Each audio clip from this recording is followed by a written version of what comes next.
Hello दोस्तों, मेरा नाम है आमिर और मैं आपका स्वागत करता हूं आपके और हमारे YouTube channel Aamir tech GSM में। आज हम लोग सीखेंगे रेजिस्टेंस क्या है, ये कैसे काम करती है, इसकी टेस्टिंग क्या है, इसकी आइडेंटिफिकेशन क्या है, इसका काम क्या है और उसका डिनोटिंग लेटर क्या है।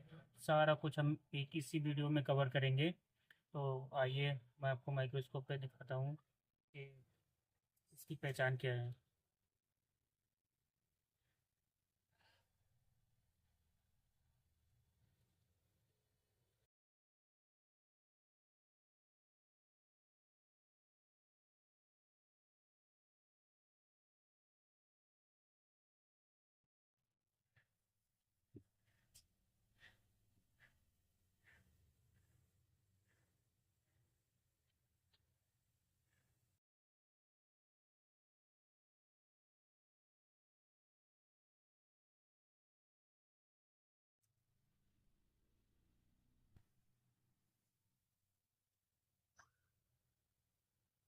देखिए, ये जो ब्लैक कलर की छोटी सी लगी है, ये हमारी रेजिस्टेंस है।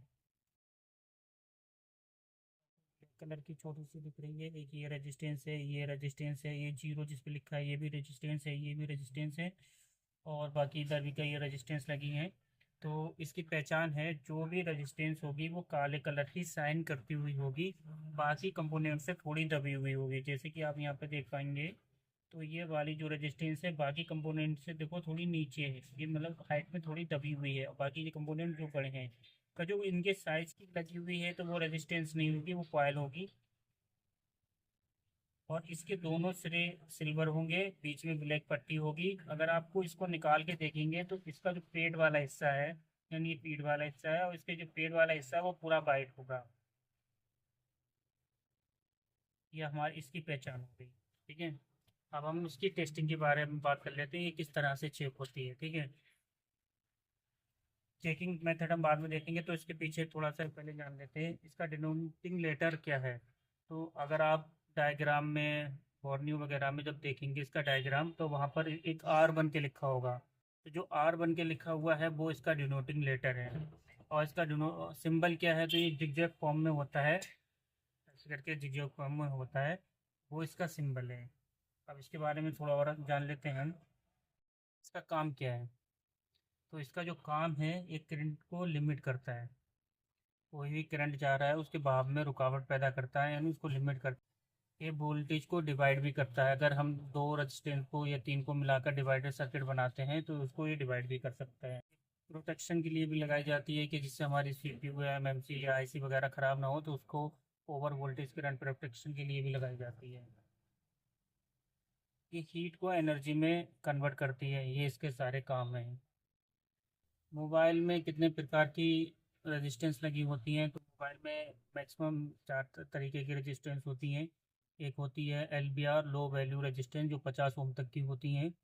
उसके ऊपर जो भी हो की रेजिस्टेंस, तो वो एच बी आर कहलाएंगी, यानी हाई वैल्यू रेजिस्टेंस। उसके बाद एल डी आर होती है, लाइट डिपेंडेंट रेजिस्टेंस, और एक बी डी आर होती है, वोल्टेज डिपेंडेंट रेजिस्टेंस।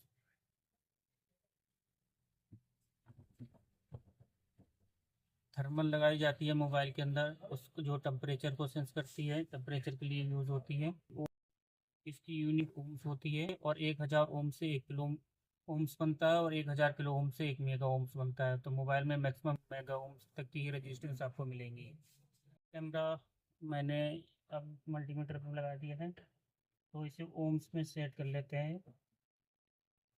मल्टीमीटर हमेशा इस तरीके का आप डिजिटल रख सकते हो, जहाँ पे एक ही बार में सिलेक्ट करने पे पूरी रेंज सिलेक्ट हो सकती है। तो यहाँ पे मैंने ओम सिलेक्ट किया है, यहाँ पे मेगा ओम अपने आप ही आ रहा है। जिस जिस रेंज की मैं यहाँ पर रेजिस्टेंस चेक करूँगा, ये वहाँ पर पहुँच जाएगा अपने आप ही। ठीक है, तो मैं पहले इस रेजिस्टेंस को चेक करता हूँ।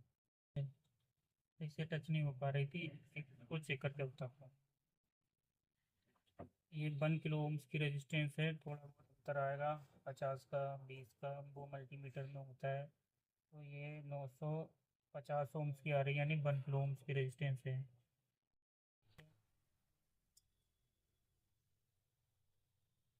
3 किलो ओम्स की रेजिस्टेंस है।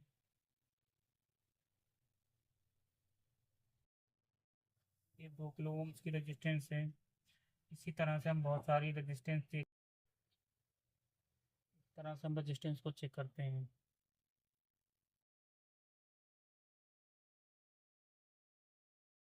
इसके बाद दूसरा टॉपिक हम लेके आएंगे जिसमें हम डायोड के बारे में बताएंगे। अगर आप वीडियो को आपको अच्छी लग रही है, इन्फॉर्मेटिव लग रही है, तो इस चैनल को लाइक करें, सब्सक्राइब करें और लोगों के साथ भी शेयर करें, जिससे उन लोगों को भी इस चीज़ का बेनिफिट मिलता रहे।